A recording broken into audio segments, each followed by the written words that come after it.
So this is my Smith & Wesson M&P 2.0. It's the full sized. Today I'm gonna be building out a compact version, but a lot of you guys know Smith & Wesson. Probably most of y'all have one. But if you don't and you're considering getting one, both the full size and the compact and even the more advanced versions that just recently came out, they're all great options to get started out in the concealed carry or home defense setups. So this is my full sized, but today this compact version is actually my grandpa's. He wanted me to kind of set it up to how I would do it. Now, obviously there's an endless amount of things that you can do to any firearm, but I think this is the necessities that you can do, and I'm gonna call it a build. But if you guys have any opinions or anything else that we should add to this, let me know after the video. But we got the Wesson 507C. It's a great optic, especially for everyday carry. It's backed by a lot of people and a lot of research and evidence, and it can get the job done, and that's all that matters. Then we got a TLR 7X. The X version is just the same as the Alpha. The only difference is the battery. You can charge it. And just like mine, his slide was not cut for an optic. I am planning on cutting mine in the future, but that's not top priority for me right now. But we went ahead and sent it off to JagerWorks, and I haven't even opened it up. We're gonna see how this looks, see how it goes.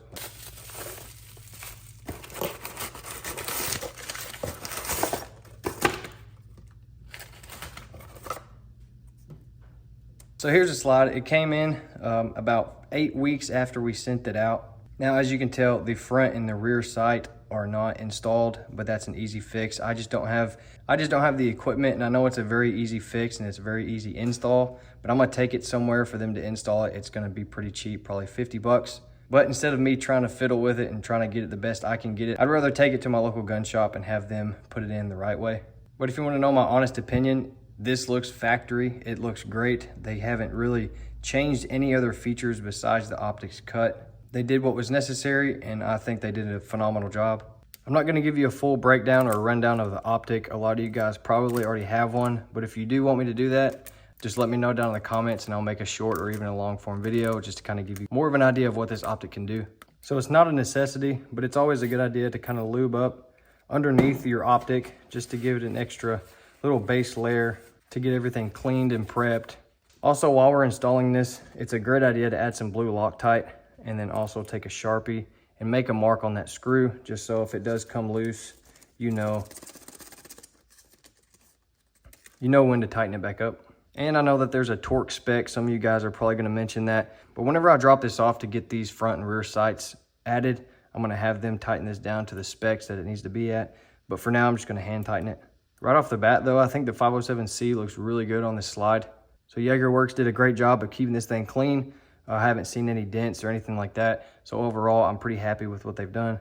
But I'm just gonna send a couple squirts of COP down there on the rails, kind of wipe it around just to get this thing lubed up, ready to go.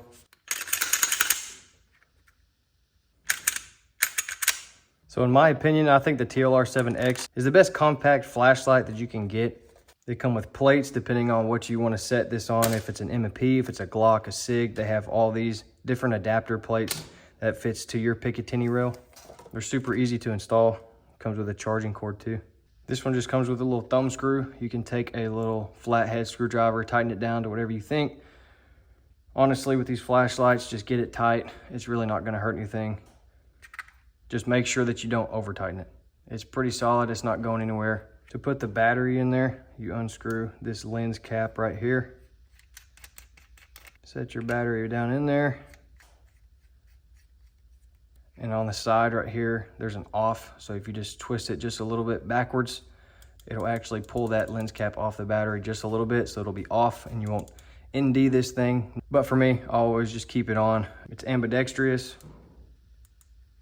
Even though we are missing the front and rear sights, it's gonna bother me until I go get it dropped off to get that installed. But overall, I think this looks great. It's a compact version. And I think this is a great option for everyday carry, because I believe that you need a red dot and you do need a flashlight. If you don't have either of those, it will still work, yes, but this only adds to your capabilities and you don't always have to use a flashlight. Make sure you use this at the right times. You don't want to give away your position. That's the cool thing about the lights. They have a button, so you should know when to click it, when to turn it on. But this red dot, once you train with it, once you get efficient with it, it's a lot better than iron sights in my opinion.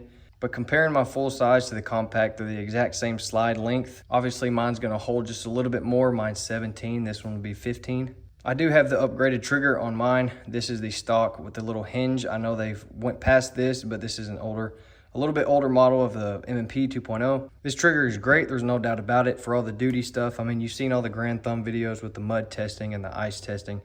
The hinge trigger has always won.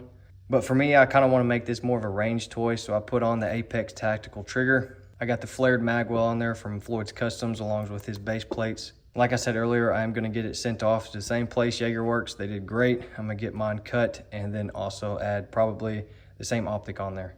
But if y'all are looking for something to everyday carry, just for a house or a truck gun, something like that, I think this is a great option for you. They're very reliable and they're still used by police today. So let me know what you guys think about the compact M&P 2.0. What would you add to this? Would you take anything off? Thank you guys for watching. I'll catch you on the next one.